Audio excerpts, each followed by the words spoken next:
Top quality और consistent performance के लिए सिर्फ सिल्वर पंप नाम याद रखना। ಈಗ ಮತ್ತೆ ಸೋಮವಾರ ಬರ್ತಾ ಇದ್ದಾರೆ ಸುರ್ಜೇವಾಲಾ. ಯಾವ್ಯಾವ ವಿಷಯಗಳನ್ನು ಅವರು ಸಂಗ್ರಹಿಸ್ತಾರೆ ನೋಡಬೇಕು. ಸದ್ದಿಲ್ಲದೆ ಅಭಿಪ್ರಾಯವನ್ನು ಸಂಗ್ರಹಿಸಿ ಹೇಳಿದ್ರ ನಾಯಕತ್ವದ ಬಗ್ಗೆ ಸ್ಪಷ್ಟ ಚಿತ್ರಣ ಪಡೆಯಕ್ಕೋಸ್ಕರನೇ ಮತ್ತೆ ಬರ್ತಾ ಇದ್ದಾರೆ. ನೋಡಿ, ಯಾರ್ಯಾರು ಇದಕ್ಕೆ ಸಂಬಂಧಪಟ್ಟಂಗೆ ಮಾತಾಡಿ ಎಷ್ಟರ ಮಟ್ಟಿಗೆ ನಿಷ್ಠುರಾಗಿದ್ದಾರೆ ನಾವು ನೋಡಿದ್ದೀವಿ. ಶಾಸಕರ ಮೂಡ್ ಏನು, ಶಾಸಕರ ಮನಸ್ಸಲ್ಲಿ ಇರುವಂಥದ್ದೇನು, ಇದನ್ನು ಅರಿಯುವಂತಹ ಕೆಲಸಕ್ಕೋಸ್ಕರನೇ ಮತ್ತೆ ಬರ್ತಾ ಇದ್ದಾರೆ ಸುರ್ಜೇವಾಲಾ.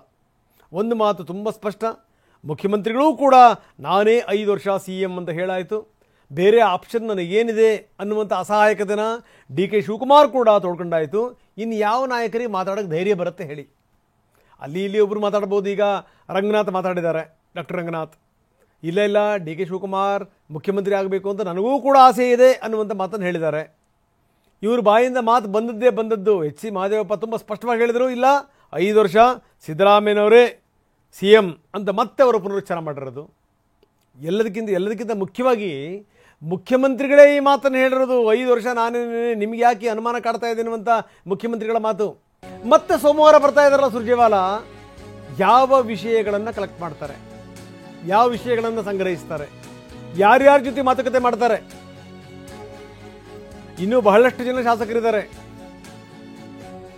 3 ದಿನಗಳಲ್ಲಿ 40 ಶಾಸಕರ ಅಹವಾಲನ್ನು ಈಗ ಆಲಿಸಲಾಗಿದೆ. ಇನ್ನು ಉಳಿದಂಥವರು, ಇನ್ನು ಕೆಲವರು ವಿದೇಶ ಪ್ರವಾಸದಲ್ಲಿದ್ದಾರೆ. ನರೇಂದ್ರ ಸ್ವಾಮಿ ಮತ್ತು ಪುಟ್ಟಣ್ಣಯ್ಯ, ಅವ್ರ ಭೇಟಿ ಸಾಧ್ಯ ಆಗಿಲ್ಲ. ಒಂದಷ್ಟು ಜನರನ್ನು ಬಿಟ್ಟರೆ ಇನ್ನೂ ಬಹಳಷ್ಟು ಜನರದ್ದು ಬಾಕಿ ಇದೆ. ಸೋಮವಾರ ಮತ್ತೆ ಕಂಟಿನ್ಯೂ ಆಗುತ್ತೆ. ಅದೇ ಈ ಸೋಮವಾರ ಕಂಟಿನ್ಯೂ ಆಗೋದು ಇನ್ನೇನು ಬಂತು?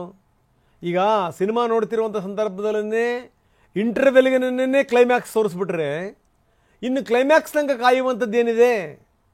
ಮಾತಾಡುವಂಥವ್ರಿಗೂ ಕೂಡ ಇನ್ನು ಬಾಯಿ ಬರಲ್ಲ. ಇದು ಒಂಥರ ರಾಜಕೀಯ ತಂತ್ರಗಾರಿಕೆನೇ. HC ಮಹದೇವಪ್ಪ ಆಡಿರುವಂತಹ ಮಾತುಗಳು